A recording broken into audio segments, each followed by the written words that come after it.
В последние дни в Северной Осетии участились случаи ДТП со смертельным исходом. За последние 4 дня на дорогах республики зарегистрировано 6 дорожно-транспортных происшествий, в которых погибло 5 человек и пострадало также 5 человек.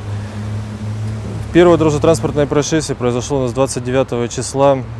Трое женщин, возвращаясь с гостей на автодороге Владикавказ-Чекала-Лискен-2, не справилась с управлением. На крутом спуске совершила съезд в пойму реки Урух.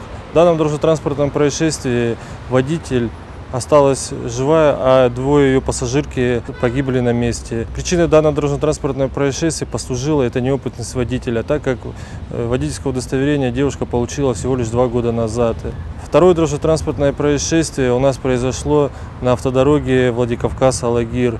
Двое пешеходов переходили проезжую часть не на освещенном участке автодороги, в результате чего на них совершил наезд водитель автомобиля Toyota Avensis.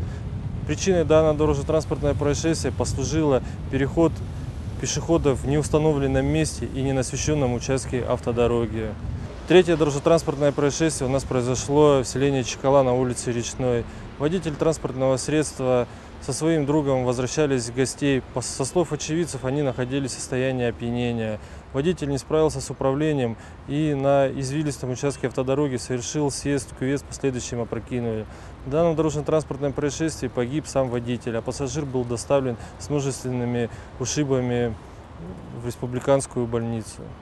Причиной данного дорожно-транспортного происшествия послужило управление транспортным средством в состоянии опьянения и превышение установленной скорости движения.